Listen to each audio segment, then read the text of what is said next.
नटवर नागर नंदा भजो रे मन गोविंदा।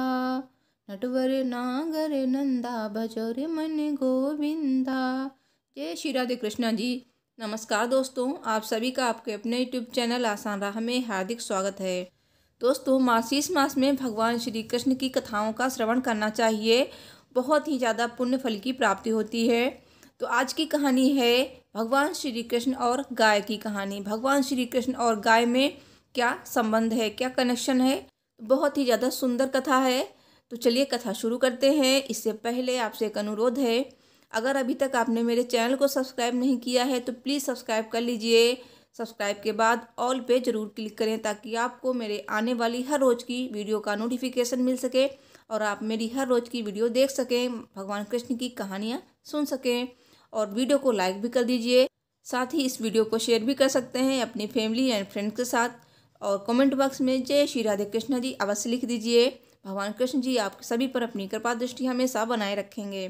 तो चलिए आज की कहानी शुरू करते हैं। सब बोलिए जय श्री राधे कृष्णा की, मोर मुकुट बंसी वाले की जय। भगवान श्री कृष्ण के मन में दूध पीने की इच्छा होने लगी।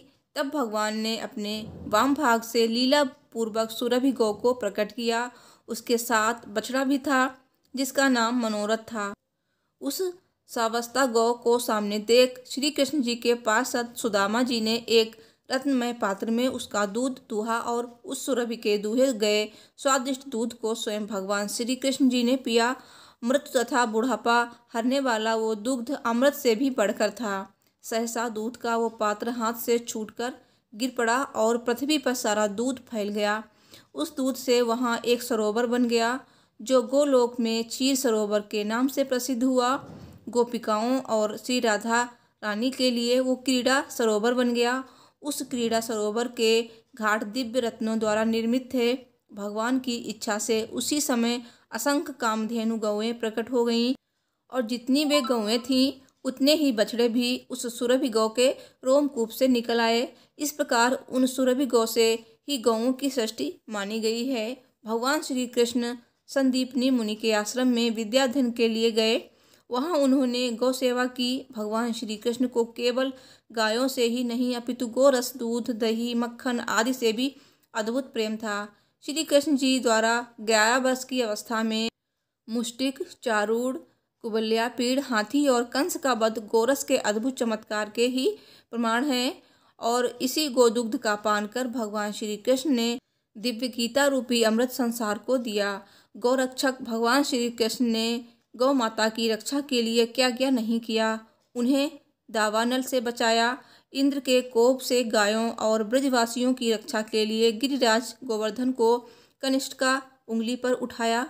तब देवराज इंद्र ने ऐरावत हाथी की सूंड के द्वारा लाए गए आकाश गंगा के जल से तथा कामधेनु ने अपने दूध से उनका अभिषेक किया और कहा कि जिस प्रकार देवों के राजा देवेंद्र हैं उसी प्रकार आप हमारे राजा गोविंद हैं।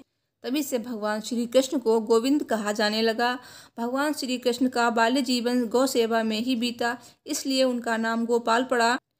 और पूतना के वध के बाद माता यशोदा ने और गोपियों ने श्री कृष्ण के शरीर पर गोमूत्र, गोरज व गोमय लगाकर शुद्धि करी, क्योंकि उन्होंने पूतना के मृत शरीर को छुआ था और गाय की पूंछ को श्री कृष्ण जी के चारों ओर घुमाकर उनकी नजर उतारी।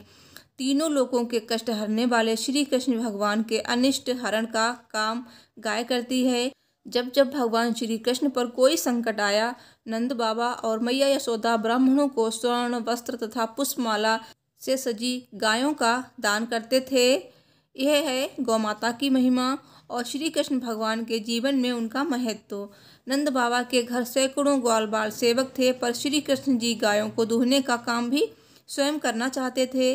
कन्हैया ने आज माता से गाय चराने के लिए जाने की जिद की और कहने लगे कि भूख लगने पर वे वन में तरह तरह के फलों के वृक्षों से फल तोड़कर खा लेंगे। पर माँ का हृदय इतने छोटे और सुकुमार बालक के सुबह से शाम तक वन में रहने की बात से डर गया और वो कन्हैया को कहने लगी कि तुम इतने छोटे छोटे पैरों से सुबह से शाम तक वन में कैसे चलोगे और लौटते समय तुम्हें रात हो जाएगी। तुम्हारा कमल के समान सुकुमार शरीर कड़ी धूप में कुम्हला जाएगा। परंतु कन्हैया के पास तो माँ के हर सवाल का जवाब है। वो माँ की सौगंध खाकर कहते हैं कि ना तो मुझे कोई धूप लगती है, ना ही गर्मी लगती है और ना ही भूख लगती है। वो माँ का कहना ना मानकर गोचारण की अपनी हट पर अड़े रहे। मोर मुकुटी वनमाली पीताम्बरधारी श्री कृष्ण जी यमुना में अपने हाथों से मल मल कर गायों को स्नान कराते, अपने पीताम्बर से गायों का शरीर पोंछते, सहलाते और बछड़ों को गोद में लेकर उनका मुख पुचकारते और पुष्प गुंज गुंजा आदि से उनका श्रृंगार करते। तृण एकत्र कर कर स्वयं अपने हाथों से उन्हें खिलाते और गायों के पीछे वन वन वो नित्य नंगे पांव कुश कंकड़ कंटक सहते हुए उन्हें चराने जाते थे। गाय तो उनकी आराध्य है और आराध्य का अनुगमन या पात्राण जूते पहनकर तो नहीं होता है। तो परम ब्रह्म श्री कृष्ण जी गायों को चराने के लिए जाते समय अपने हाथ में कोई छड़ी आदि नहीं रखते थे, केवल बंसी लिए हुए ही गाय चराने जाते थे। वो गायों के पीछे पीछे ही जाते थे और गायों के पीछे पीछे ही लौटते थे। वो गायों को मुरली सुनाते हैं, सुबह गो समूह को साष्टांग प्रणाम करते और सायंकाल गायों के खुरों से उड़ी धूल से उनका मुख पीला हो जाता था। इस अद्भुत दृश्य को देखने के लिए देवी देवता अपने लोकों को छोड़कर ब्रज में चले आते और आश्चर्यचकित रह जाते कि जो परम ब्रह्म श्री कृष्ण जी बड़े बड़े योगियों के समाधि लगाने पर भी ध्यान में नहीं आते, वे ही श्री कृष्ण जी गायों के पीछे पीछे नंगे पांव वनों में हाथ में बंसी लिए घूम रहे हैं। मोहन गाय चराकर आ रहे हैं। उनके मस्तक पर नारंगी पगड़ी है जिस पर मयूर पिंच का मुकुट लगा है और मुख पर काली काली अलकें बिखरी हुई हैं जिनमें चंपा की कलियां सजाई गई हैं। गोपालकों की मंडली के बीच मेघ के समान श्याम श्री कृष्ण जी रसमयी बंसी बजाते हुए चल रहे हैं और सखा मंडली उनकी गुणावली गाती चल रही है। गेरु आदि से चित्रित सुंदर नट के समान बीच में ये नवल किशोर मस्त चलते हुए आ रहे हैं।